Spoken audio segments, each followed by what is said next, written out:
la coyuntura electoral no ayudó y es eso lo que hoy estamos analizando. En el 2000 perdimos la presidencia de la República por primera vez, de la manera más democrática que se puede, porque así es nuestro partido y así es como queremos los militantes y los priistas que siga siendo el PRI. Reconocimos esa derrota como lo reconocemos ahora. El PRI salió rapidísimo, así tiene que ser, Genaro, por estabilidad del país, porque a México le vaya bien. Así tiene que ser. En democracia se pierde y se gana, y las victorias no son para siempre, pero tampoco las derrotas. Y vienen tiempos de construir al interior del partido, lo estamos haciendo. Y hoy te digo, José Antonio Meade siempre tendrá mi reconocimiento, mi admiración.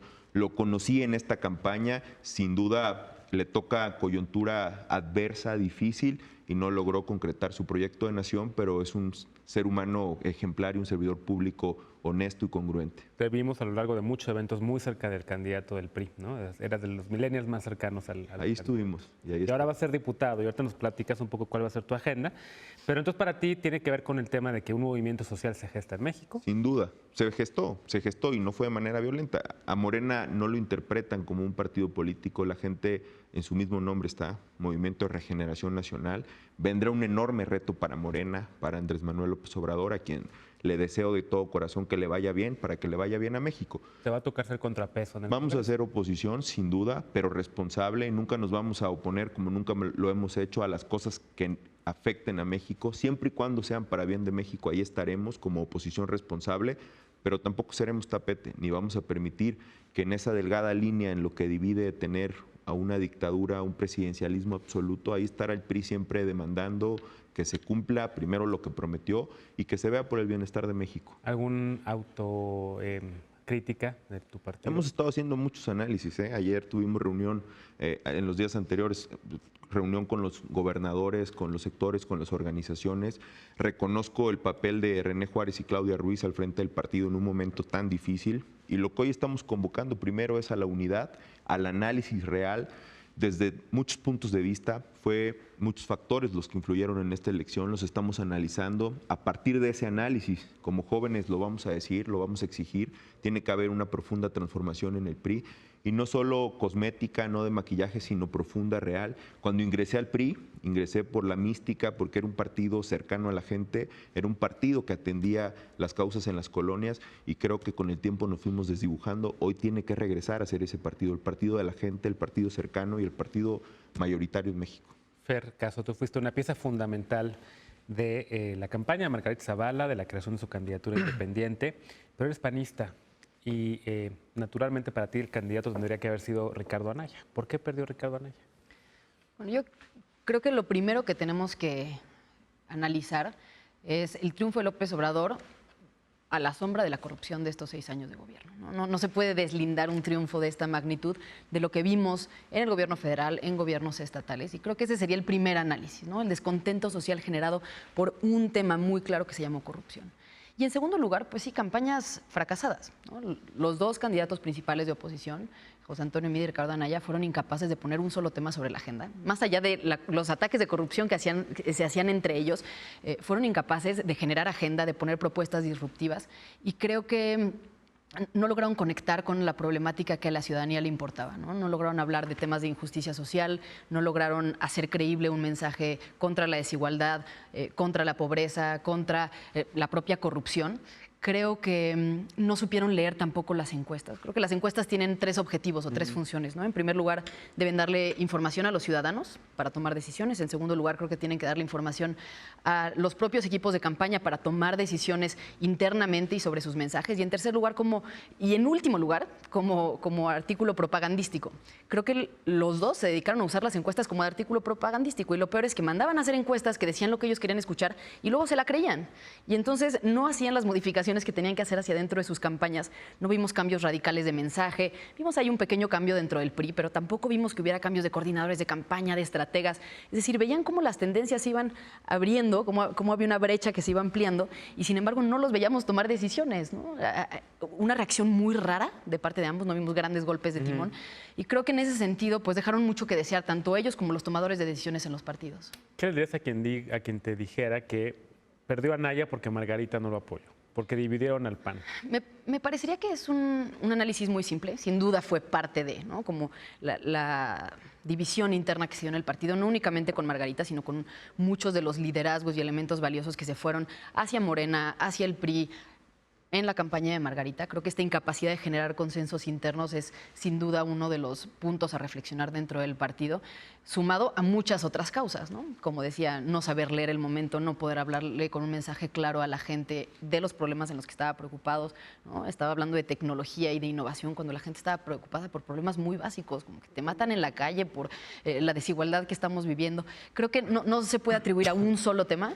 Creo que hoy, más que pensar en todas estas divisiones internas que tuvo el partido, tenemos que pensar a futuro y cómo sobrellevarlas, ¿no? Si ya estamos divididos, ¿qué vamos a hacer para poder crear una nueva dirigencia de unidad que pueda hacerle frente a López Obrador como una oposición responsable? Sawi, ¿coincides con esta lectura? Sobre todo pensando desde el ángulo de tu partido, que es el PRD, y que se hizo una alianza con el Partido Acción Nacional y con Movimiento Ciudadano. Sí, y yo creo que hay quienes van a querer culpar a la idea del Frente, de la derrota de Ricardo Anaya. Culpar al Frente en sí mismo es equivocado porque el Frente ha ganado muchas elecciones históricamente, no tan solo el año pasado ganó la mayoría de las gobernaturas, este año ganó gobernaturas también, entonces el Frente en sí mismo es una buena idea. Ahora, ¿por qué no funcionó el Frente si fue una buena idea? Yo creo que hay 4 factores, 2 exógenos y 2 propios, ¿no? El primero, el Pacto por México. Hablábamos antes del programa con Fer, pero dice, ¿será el pacto o las reformas? Como quiera, la gente dice, ¿cómo le voy a creer al PAN y al PRD que van a ser distintos si votaron a favor tantas cosas del gobierno de Enrique Peña Nieto? Y quiero algo distinto. Yo creo que, a pesar de que yo sí rescato un par de reformas del pacto, en particular telecomunicaciones y hacendaria, haber negociado a espaldas de la gente fue un gran error que hasta la fecha nos siguen reclamando. Incluso no sé cuántos verificados salieron sobre cómo votó Ricardo cuando era diputado, ¿no? A pesar de que sí se opuso a muchas cosas, pues evidentemente otras votó a favor. Y a pesar de que él no fue de los artífices del pacto, ¿no? Porque apenas iba él en ascenso como figura nacional, le pesó, ¿no? El otro factor exógeno que no podemos dejar de mencionar, porque incluso lo reconoció el tribunal, fue el uso faccioso de la PGR en contra de Ricardo. Yo creo que eso nadie lo va a poder negar y como lo mencionaba Emilio Álvarez y Casa, le hicieron lo mismo a Josefina Vázquez Mota en el Estado de México. ¿Quién se acuerda hoy o en qué va la investigación en contra de Josefina por los fondos de su fundación? Ya se quedó completamente olvidado porque no tenía pies ni cabeza, como va a quedar totalmente olvidado la investigación contra Barreiro. Nunca más vamos a volver a oír hablar de él, ¿no? Ahora, tampoco Ricardo hizo todo perfecto y fue víctima de las condiciones. Yo creo que la primera, y que sin duda Fernanda va a estar de acuerdo, es cómo se procesó la candidatura, ¿no? Ante la creación de un partido exprofeso para llevar la candidatura de Andrés Manuel y el destape a la vieja usanza priista, el Frente tenía la obligación de tener un proceso democrático para procesar su candidatura, ¿no? Cuando estábamos creando el Frente hiciste una mesa y yo se lo dije, ¿no? Sí. Incluso un compañero de Movimiento Ciudadano me dijo, ya no da los tiempos. Bueno, creo que haber hecho un proceso democrático le habría dado mucha legitimidad y mucha distinción frente a cómo fue la candidatura de Andrés Manuel y cómo fue la de José Antonio Meade. Y habría evitado el rompimiento con Margarita Zavala. Y la otra fue que yo lo viví. Nunca hubo una verdadera unidad del Frente a nivel nacional. Yo veía a los candidatos del PAN diciendo vota PAN, a los candidatos del PRD diciendo vota PRD y a los candidatos de Movimiento Ciudadano diciendo vota Movimiento Ciudadano, ¿no? Al menos para mi equipo era muy importante lograr eso, ¿no? Y tú viste a Fernando, nosotros impulsamos y nuestro mayor fuerte incluso fue el PAN, porque el Frente te permitía la posibilidad de reinventarte. Incluso yo te voy a decir algo, Alejandra, acá traigo la gráfica, Alejandra Barrales es la mejor candidata del PAN, Bueno. Desde Santiago Krill. Desde Santiago Krill. Eso sí es forzar los datos. No, es la realidad. ¿No? Sí, pues estaba en la boleta con el PAN. No, pero incluso en términos porcentuales. O sea, ya sola votada por PAN, ok. La diferencia de Alejandra con respecto al primer lugar es la menor diferencia desde que fue la elección entre Santiago Krill y Andrés Manuel López Obrador. Pero yo creo que Alejandra entendió tarde eso, ¿no? Ya casi al final de la campaña salió a hacer algunos spots precisamente con Santiago Krill, con Javier Corral. No hubo la oportunidad de ver que el Frente nos permitía ofrecer cambio en la continuidad, ¿no? Ya. Ricardo nunca, más que en una conferencia de prensa muy al principio, se asumió 100% como un candidato del PRD, cometió el error que tú bien denunciaste del Frente Nacional contra la Familia, cuando el Frente ya iba Me con gusta el que digas PES. contra la familia. Porque, Así vamos a decir en adelante, Frente Nacional contra la familia. cuando el Frente lleva o con el PES o con Mid, que sí firmó acuerdos con él, fue equivocado, ¿no? Por ejemplo, Mauricio Vila, el candidato del Frente en Yucatán, que ganó la gobernatura, firmó los convenios de la coalición LGBTI el mismo día que Ricardo cometió Sí. ese error. Alejandra fue la primera en firmar los compromisos, por cierto. Entonces ya vimos hoy, ¿no? Incluso ahora que el PES está a punto de perder el registro, que esa agenda ya no tiene sentido, no tenía sentido haberse reunido con el Frente, y yo creo que Ricardo tenía la gran oportunidad de proyectarse con una agenda mucho más progresista, llevar al Lo PAN a un estadio, de ser un partido mucho más liberal, y no lo logró, ¿no? A ver, ya les dieron sus constancias de senadora electo y todavía no. Bueno, entonces todavía no te podemos decir, pero pronto vas a ser senadora y tú diputado. ¿Cómo te sientes con este triunfo? Vas a ser de las senadoras más jóvenes que van a llegar a la Cámara, al Senado prácticamente, y creo que la más joven, ¿no? Sí, la más En joven. la historia, exacto. Bueno, ¿Y por qué ganó Andrés Manuel? mira, yo creo que no fue un tema coyuntural, ¿no? O sea, aquí escuché un poco que era un tema como coyuntural, electoral. Yo más bien creo que en efecto es un movimiento social que se ha ido gestando desde hace mucho tiempo. Morena ha aglutinado distintas causas a distintos sectores y se construyó un proyecto de nación que representa a Andrés Manuel y en el que se sumaron o nos sumamos muchas generaciones y distintos sectores de la población. Pero a mí me parece que México siempre ha querido un cambio, ¿no? El 88 se votó por un proyecto distinto, hubo fraude. En el 2000 se maquilló a Vicente Fox de un proyecto diferente, del cambio, y la gente se dio cuenta que fue engañada porque era la continuidad del mismo régimen. En 2006 la gente volvió a votar por un proyecto de cambio y hubo un fraude electoral. Y en 2012, bueno, no hubo, digamos, un fraude electoral, pero hubo una compra de votos. Entonces yo creo que lo que hoy se da, y además es un fenómeno interesante, se da una participación social muy fuerte. Andrés Manuel gana con mucha diferencia. Es el resultado de el voto de mucha gente, y yo creo que es el momento en el que más generaciones hemos votado, que vieron que en efecto el PRI, el PAN, el PRD representaban el mismo proyecto de nación, la continuidad de un régimen político, desde el modo en el que se hace política hasta la visión económico y política de gobernar este país. Y vieron en Morena la esperanza de construir una alternativa distinta. Ahí coincido totalmente con el compañero del PRI, la expectativa que genera Morena es muy fuerte, el reto que tenemos desde el ámbito parlamentario, Andrés Manuel como presidente y toda la fuerza con la que llega hoy Morena, no es un reto menor, o sea, es un reto que amerita mucha responsabilidad, mucha entrega, mucho conocimiento, Dijiste y que mucha asertividad. Fox llegó maquillado, pero fue un gran candidato Vicente Fox y generó en ese momento mucho entusiasmo, mucha esperanza, millones salieron también a las calles, no millones, miles de personas salieron a las Sí, calles. fue un gran candidato, pero representó lo mismo, ¿no? O sea, no hubo realmente... ¿No temes que eso un le pueda cambio. pasar a este gobierno? Yo ¿Qué va a creo que empezar? no, yo creo que la expectativa es muy fuerte. Sí creo que Andrés Manuel lo que ofrecía en 2006, por ejemplo, era, digamos, un proyecto más radical, de mayor fuerza o de mayor posturas desde la izquierda, y lo que se dio cuenta es que no puede confrontar al poder de manera directa, ¿no? O sea, lo que hoy está proponiendo es, en un país todavía más complicado, lleno de violencia, es pacificar el país y empezar a generar oportunidades, sobre todo a quienes más lo necesitan.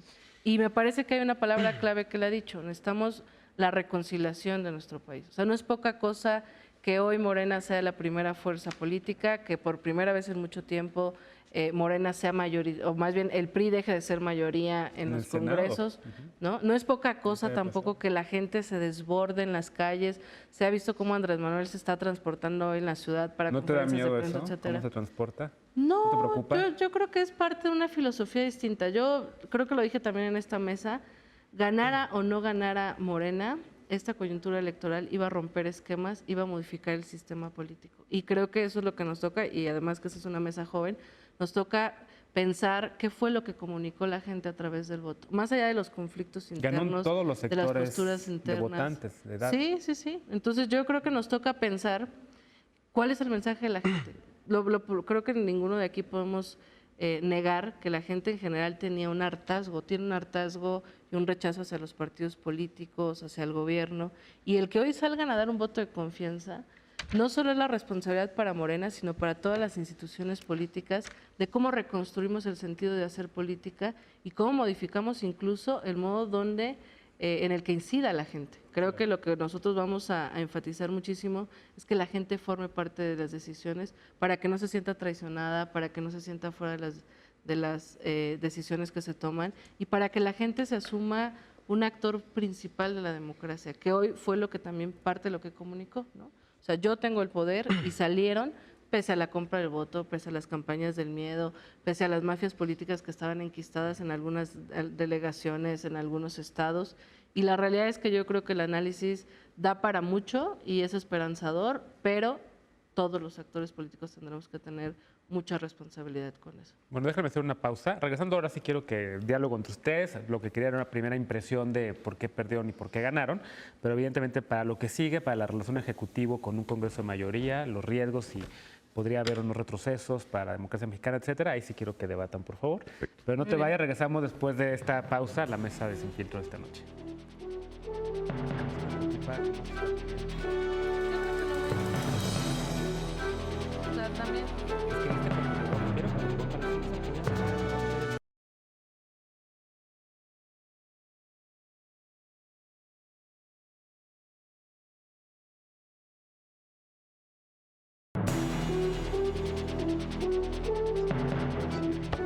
Gracias por continuar con nosotros en la mesa esta noche. Estamos hablando con Citlali Hernández, ella es senadora electa por Morena, la senadora más joven que va a llegar a la Cámara de Senadores. Fernanda Caso, abogada y fue la coordinadora de la campaña de Margarita Zavala, también la coordinadora presidencial, yo creo, una campaña presidencial más joven.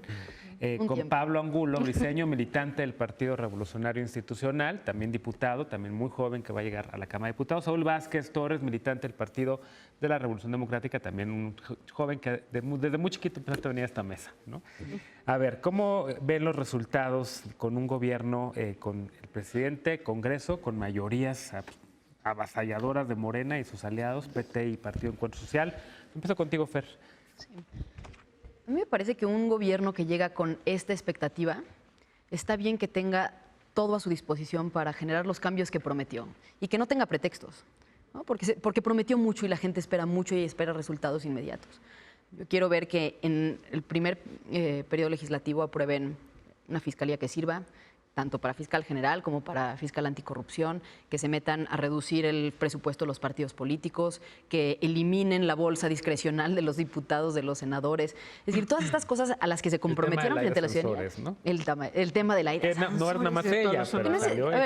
No es nada más ella, pero sí creo que si alguien ha hecho de eso su bandera, se le puede exigir el doble. Claro. Y Morena ha hecho del combate a los excesos y el combate a la corrupción su bandera. Y creo que los ciudadanos tienen, tanto los que votaron por él como los que no lo hicimos, tenemos todo el derecho a exigirle que sean sus primeras muestras de resultados en el gobierno.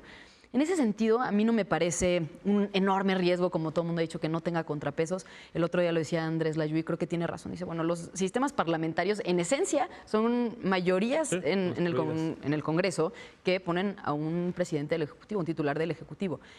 Eso sucede en una gran parte del mundo. Y sucede también en Estados Unidos, que es un sistema presidencial en donde nada más hay dos partidos y generalmente los presidentes llegan con mayoría en el Congreso. Y creo que está bien que lleguen con las herramientas para gobernar durante un tiempo y a la mitad del periodo pues la ciudadanía decidirá si lo refrenda o si quiere generarle un contrapeso para modificar la forma en la que está gobernando. Creo que está bien que no tenga pretextos, a mí me da gusto y yo quiero ver los resultados. Y yo voy a ser de las primeras que está exigiendo, junto con muchos ciudadanos, que los resultados se vean y estar también haciendo el escrutinio de sus políticas de gobierno. No se trata de ser mezquinos como oposición y bloquearle las reformas, sino simplemente tener agendas muy claras de lo que como oposición, y no me refiero a un partido, sino como ciudadanos de oposición, queremos defender o queremos ver en el gobierno y exigirle que vaya en ese sentido, ¿no? ¿Quiere alguien contestar a Fernanda? A ver, Pablo. Sin duda. Primero, difiero de un comentario que hizo Fer. No fue los 6 años de este gobierno lo que dio este resultado. Inclusive me atrevería a decir que ni siquiera los 12 años de gobiernos corruptos del PAN. Viene más profundo. Hay que analizar lo que el mexicano nos quiso expresar en la urna. ¿Tú crees que la Casa Blanca no tuvo nada que ver con este resultado? Pero no solamente son los 6 años de este gobierno. Te voy a poner un ejemplo. ¿Por qué obtuvimos menos votos que el PAN? porque estamos en el gobierno actualmente. En la elección del 2012, el PAN pasó a tercer lugar. No, porque han hecho malos gobiernos. Por eso, a ver, O sea, aquí este sí, punto, a ver. porque representan un modo de hacer sí, política basado en la corrupción, en el abuso, en el quiero con este privilegio. punto decir e iniciar este análisis hacia adelante. Quiero decir que hoy estamos en la enorme oportunidad de hacer una transformación para México. Y aquí reitero y ratifico que vamos a hacer una oposición. Ayer decía Vicente Fox, se expresaba que el PRI ha sido una oposición leal. Eso es lo que vamos a hacer, una oposición auténticamente leal, no una oposición que se oponga a las cosas que le vayan bien a México. Creo firmemente que sí hay riesgos. Llega con 303 diputados, necesita 333 para lograr mayoría calificada y cambiar la Constitución. Más los congresos locales. Tiene 17 congresos, tiene mayoría en 17 congresos locales. Es decir, aquí la oposición tendremos que ser sumamente responsables de vigilar que no se vaya a desdibujar lo que ha prometido, y siempre y cuando le vaya bien a México hay que apoyar, hay que respaldar. Pero sí creo más importante que oposición responsable tiene que ser Morena y sus aliados, tienen que ser ¿Qué número dijiste? 303 Entre Partido Encuentro Social, Morena y PT. y PT. Y necesitan 333 para ser calificados. O sea, tienen mayoría absoluta en la Cámara, tienen mayoría absoluta en el Congreso, tienen mayoría en los congresos locales. Con 333 votos cambian la Constitución. Entonces, eso es lo complicado, lo complejo en esto. ¿Qué nos toca hacer y analizar al interior del PRI? Lo estamos haciendo. El PRI ha vivido en 3 momentos transformaciones desde que inició. Surgió precisamente de la revolución. Fue con la revolución, un cambio lleva a otro cambio. La expectativa de Morena es altísima. Sabremos también ser competitivos y en la próxima elección ofrecer una alternativa. Lo dije al inicio, yo ingresé al PRI con un PRI que tenía mística, que estaba cerca de la gente, que las colonias populares, que la gente, que los sectores, agricultores, los campesinos, veían en el PRI, en sus sectores, en sus organizaciones, se veían sumamente representados. Se desdibujó y eso es lo que vamos hoy a reconstruir. Habla de expectativas, y las expectativas creo que tienen que ver con la ausencia de resultados, ¿no? Sin duda. A ver, es que es tan amplio, ya lo vimos ahora en estos días previo a la elección, de verdad. Juro que quiero que le vaya bien a Andrés Manuel López Obrador para que le vaya bien a México. Ya lo vimos a Carlos Ursúa decir que sí iba a haber siempre gasolinazos. Él dijo que no iban a haber gasolinazos, que sí iba a haber gasolinazos en términos de Él inflación. dijo que no iba a bajar. Entonces, al por final ahora. de cuentas, ya empiezan las contradicciones. Digo, ganó, ya es la realidad que hay en este país y creo que hoy lo que tenemos que construir todos es hacia adelante. Es una enorme oportunidad. Coincido con Fer, coincido con Citlali. Estamos en la enorme oportunidad de por fin lograr un marco jurídico o un sistema judicial que permita que se combata la corrupción, que ya no haya impunidad, que todos estén en las mismas circunstancias y en las mismas oportunidades, pero también le vamos a exigir al presidente electo y a quien será presidente a partir del 1 de diciembre que no solo gobierne para los más pobres, que sí atienda a los sectores más vulnerables, pero que su gobierno tenga un enfoque de atender a todos los mexicanos, a los pobres, a los que no son pobres. Vi con mucho entusiasmo que se reunió ya con los empresarios, que se comprometió a cada 3 meses a estar con ellos. Vamos a estar vigilando. Creo firmemente que cuando uno tiene un poder tan grande como el que hoy tiene Morena, es una enorme responsabilidad, Genaro. Hay una pequeña línea entre perderse y es ahí donde vamos a tener que estar señalando desde medios internacionales, también aquí en los congresos. Y aquí termino con esto. Fíjate lo importante.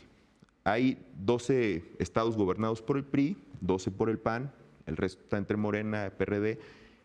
No tienen mayoría los gobernadores hoy. La inestabilidad que podría ocurrir en los estados, la ingobernabilidad que podría ocurrir en los estados, si Morena no sabe asumir con responsabilidad, que tiene que ser en los estados, en el caso de los estados, oposición responsable, y si solo se dedica desde el punto de vista político a querer interferir los trabajos de los distintos gobernadores del partido que sea, podría empezar a ocasionar una serie de desestabilidad en este país. Hoy hay que analizar, y es nuestra responsabilidad de todos los jóvenes, analizar a fondo lo que nos quiso dar a entender el ciudadano y en base a eso actuar con mucha responsabilidad y a construir el país que todos deseamos. Citlali, no te da, a ver, tú vas a ser senadora, ¿no? Sí. Y normalmente en un sistema presidencial, en esta separación de poderes, el ejecutivo es una cosa, el legislativo es otra y funciona como contrapeso. Pero tú vienes de un partido que también ganó la presidencia. Van a hacer nada más una caja donde van a recibir, ¿cómo se acusa de recibo y a pasar todo lo que pasa el presidente? No, mira, yo creo que cuando se dice que se pone en riesgo la democracia se es irresponsable, ¿no? La democracia en México siempre ha estado muy débil, en realidad. Ha habido fraudes electorales, no podemos normalizar la compra del voto, la calumnia, la guerra sucia. O sea, la realidad es que en México la democracia está creciendo y hoy me parece que el resultado es sumamente democrático. Cuando hablamos de democracia hablamos del poder del pueblo. Y me parece que hay posturas muy claras al interior de quienes militamos en Morena, mucho más de quienes fundamos Morena, y es que necesitamos involucrar a la gente. No va a haber mayor contrapeso que el de la gente. Si la gente decide, si la gente vigila, si la gente conoce las herramientas para ver qué están decidiendo sus senadores, sus diputados, si Andrés Manuel todo el tiempo está anunciando y avisando lo que está decidiendo, como lo ha hecho desde el primer momento después de las elecciones, se está informando a la opinión pública, a los medios de comunicación, las decisiones que están tomando, que si se reúne con Peña Nieto, qué están hablando, qué se va a acordar. Entonces me parece que más bien son 6 años de una oportunidad enorme de involucrar a la democracia, al actor principal que es la gente. Y pues al final también somos un partido muy plural, ¿no? En efecto, Andrés Manuel va a gobernar para quienes más lo necesitan, pero creo que eres claro en que México es un país muy diverso y muy plural y vamos a gobernar para todos. Y la representación que va a haber en las cámaras es muy plural. O sea, yo te puedo decir que tenemos diferencias en posturas o en temas entre los mismos integrantes de Morena. Y me parece que ha sido también construido en el imaginario colectivo que Andrés Manuel es un dictador. No, pero Andrés Manuel se va a enfocar en sacar adelante este país porque está lleno de una crisis política, social, cultural y que ha derivado de una gran crisis. ¿Qué le dirías a humanitaria. quien cree que va a haber un sistema hiperpresidencial en donde las iniciativas del Congreso van a salir de los pinos y ustedes nada más van a recibir a votar? No, pues más bien pedirle en general a la gente que votó y no votó por nosotros que esté al pendiente. O sea, nunca, yo creo que no va a haber ningún gobierno que esté tan al escrutinio de la gente. Y eso es bueno, es positivo. Y que tengan la certeza además de que quienes vamos a tener un cargo de representación popular vamos a estar todo el tiempo en las calles, comunicando, avisando. Andrés Manuel además desde la campaña dijo que los primeros 3 años no va a hacer grandes reformas. Y me parece que se va a enfocar en programas que trae, por ejemplo, ayer que se reunió con los empresarios, lo que les planteó es ayúdenme a sacar el programa de Jóvenes Construyendo el Futuro. ¿Qué busca esto? Que los 2.600.000 jóvenes que no tienen ni empleo ni acceso a la educación puedan tenerlo a través de incentivos y apoyos económicos y que se ingrese al campo laboral a muchos jóvenes que no han tenido la oportunidad y ahí los empresarios van a poder digamos, ayudar muchísimo. Entonces, creo que lo que viene es involucrar a todos los sectores. La reconciliación nacional implica vernos como mexicanas y mexicanos pese a las diferencias y reconocer y buscar la garantía de derechos para todas y para todos. Entonces, yo que diría pues que estén al pendiente de las decisiones y creo que van a ser 6 años de fortalecer la participación ciudadana y eso va a ser estratégico para lo que sigue en el país, más allá de lo que se dé en las próximas elecciones. Sí creo que nosotros, actores políticos, tendremos que estar discutiendo qué sigue para este país.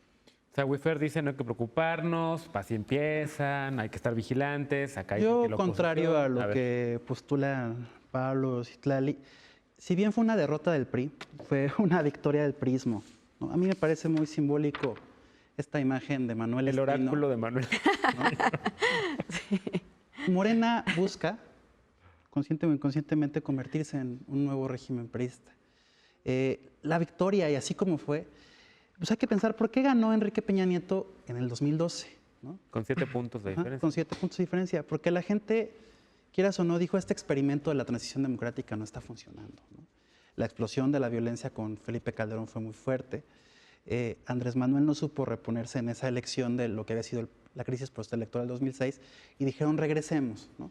Había Regresemos. una frase, ¿no? Que se vayan los ineptos Ajá, y regresen. sí. Y en efecto decían, roban pero saben gobernar, y estos nuevos priistas no saben gobernar pero sí siguen sabiendo robar, ¿no? En el Estado de México, por ejemplo, Genaro, Morena llega con Patricia Durán Reveles, ¿no? En Naucalpan. Llega con un exalcalde también foxista en Toluca, ¿no? Juan Rodolfo Sánchez. En Metepec, de donde yo soy, Gaby Gamboa. Todos esos que gobernaron con el PAN y se fueron en 2009 con el PRI, ¿no? Esta reconstitución de Morena, como dice José Antonio Crespo, permitió vender una imagen de novedad a mucha gente que son los mismos que están gobernando. Yo creo que hay mucha gente de buena voluntad en Morena, de los que acompañamos en el movimiento desde 2006, que no se percataron de cómo se fue reconstruyendo en esta nueva versión del logro filantrópico, ¿no? A mí, por ejemplo, veo con mucha preocupación las declaraciones de Cuitláhuac García, diciendo que la investigación contra Duarte estuvo mal. Además de que llega rodeado de personajes muy cercanos a Javier Duarte, que seguramente van a estar ocupando carteras en su gobierno, ¿no? Esta idea de que no va a haber una fiscalía independiente, o al menos no hay este compromiso con la reforma 102 constitucional que menciona Fernanda, a mí me preocupa. Lo que estaba en el programa de Morena de la fiscalía era muy parecido a lo del fiscal Carnal, Genaro, ¿no? Entonces Pero es distinto, porque, perdón que pero te es distinto interrumpa. porque lo propone Andrés Manuel. No, es que yo creo que hay que aprender a perder, ¿no? O sea, lo que es Morena no es un solo hombre en un grupo de personas. Aprender a perder. yo creo que- ¿Nos lo enseña Morena o cómo? Morena, A ver, no, es que Morena, no, Morena yo han ahí sido sí- un Es ahí el sí único difiero. argumento que han tenido siempre. Ahí sí Vamos difiero. arriba en las encuestas, A ver, ahí sí ganamos. difiero. porque me parece una falta de Cuernavaca respeto sin hacia la candidato. gente que votó. No te o sea, estoy Morena diciendo- es un proyecto. A ver. O sea, en efecto, habrá que cuidarlo. Que lo encabeza Andrés Manuel López Obrador y eso lo reconocemos. Sí, por eso. Cuernavaca, Pero Citlali, es un proyecto. ganó la alcaldía No puedes decir sin que es la candidato. reconstrucción del PRI o el Y habían régimen. candidatos que de verdad salían y declaraban, no sabíamos que íbamos a ganar. Te quiero decir, catalizó con un discurso durante 18 años el rencor, la frustración, la debilidad institucional, a donde no llegaron programas sociales, a donde no se le atendió a los mexicanos, lo catalizó y lo convirtió en votos. Claro, La gran representa expectativa y lo que porque- hoy estamos diciendo, Citlali, vamos a gobernar y vamos a vigilar a que las cosas se estoy cumplan. totalmente de acuerdo. Yo lo Nosotros único que en el digo partido es que hay seremos que elevar los... el nivel de debate, pues. Sí. O sea, no podemos decir Institucionalmente que- no hay A ver, una que acabe diferencia. Citlali no primero. podemos decir que Pero Morena ahora es la va a ocurrir algo, reconstrucción del no es lo PRI. mismo. Te voy a decir Claro que por lo qué. podemos decir, lo ha Porque dicho nuestro gente muy proyecto es seria. distinto. O sea, nuestro proyecto es cambiar de régimen político y económico, modificar las formas de hacer política y reconstruir el país que lamentablemente han Pero ¿cuáles formas son dejado en distintas? Están desigualdad, ligadas a lo en peor del viejo violencia. presidencialismo. No, yo creo que el gran riesgo de No, este porque la gobierno gente es salió a votar. está Mira, el alguien que me momento que puede se decir, empiecen a estamos construir haciendo las política de soluciones. manera distinta, son los de Wikipolítica. Ellos sí están haciendo algo distinto. perdieron ¿no? Y todo, perdieron. afortunadamente. Sí. Pero Coman ellos sí voto, están Rojas apostando a un Castillo. modelo distinto de hacer política. Morena se sirvió del viejo sistema de partidos, es un partido igual que cualquier otro, aunque se quiera revestir Claro de que es un movimiento. partido. Y Pero- además viene anclado con algunos de los peores personajes del régimen. Yo en verdad, o sea, creo que sí hay mucha gente que está convencida de todo lo que dices, Citlali, pero también hay mucho de esta reconstitución del viejo régimen a través de Morena. Y no lo digo yo, lo dice Volpi, lo dice José Antonio Crespo. Que mira, ahí es No, hay donde muchos, está el gran hay, Que la gente sea el mayor actor del Ganó de con las 24 decisiones. millones de un padrón electoral de más de 88, 89 ¿no? millones. Entonces tampoco, No, por supuesto. Yo creo que hemos concentrado- tampoco Porque tienen la a todo gente- México no, por con supuesto, ustedes. como en eso hay que como en entenderlo. otras elecciones Bueno, Peña había ganó todavía con menor, 17, Calderón menor con 15. participación. 19. Porque Peña la con No, pero yo creo que gente no en cree un los sistema partidos, porque la multipartidista, gente Por no eso. cree- esa es la Ahora voy a realidad y este nadie va a análisis. llegar con A más ver, nunca, nadie, ¿no? sí. Voy a este Y análisis. ahora, De ojalá nadie llegue movimiento, más. la gente lo interpretó como un movimiento social. Es un partido político, tiene prerrogativas como partido político, pero la gente lo hizo suyo porque lo interpretó como un movimiento social. Ahora que sea presidente, le va a tocar ser presidente y jefe del partido político y va a empezar a actuar como jefe de un No, partido porque político. fíjate que y justo es ahí está aquí- la diferencia. Bueno, el vamos a PRI, vamos el a PRI analizar. justamente ha actuado, el presidente es todopoderoso y entonces también es dueño del partido. Vamos a analizar. En octubre o en los próximos meses vendrá una renovación en el partido también. Me parece que Andrés... O sea, Jacob ya no va a ser la presidenta. No, lo más probable es que no. O sea, el objetivo de Andrés Manuel es gobernar este país. Yo no creo que se vaya a meter mucho en el partido. O sea, se los puedo asegurar y ojalá nos podamos encontrar otra vez en esta mesa. O sea, yo creo que Andrés tiene fija su intención de gobernar 6 años de manera intensa este país y el partido nos tocará a nosotros. Y ahí vienen los grandes retos. En efecto, hay gente que viene de otros partidos políticos, pero hay un proyecto y hay estatutos que muchos vamos a dar la vida en defenderlo. Porque este país no merece estar cambiando, maquillando los mismos modos en otras caras. Y yo estoy convencida de Claro. que Morena es un proyecto totalmente distinto, es un movimiento aglutinado muchos No, y- sectores, nos hemos comportado como movimiento en las calles. Llegar a esto no fue solo la figura de Andrés Manuel y el gran liderazgo de Andrés Manuel. O sea, desde abajo se logró construir mucho. O sea, la sorpresa que se dio en esta elección justamente es el resultado de mucha gente invisible, además, que se ha desvivido muchos Porque años es un movimiento, trabajando sí, en las calles. Lo A eso me Déjame refiero. hacer una cosa, Es se que acabó no el se tiempo de interpreta. este bloque. Sí, es un pero ya es movimiento. un partido político. Déjame son ir a partidos. una pausa, Pablo y Citla, y regresando a esta, seguimos con esta discusión, sobre todo con el tema de qué es lo que sigue ahora y cómo empiezan las primeras acciones del gobierno, los primeros anuncios también de cambios en su gabinete propuesto.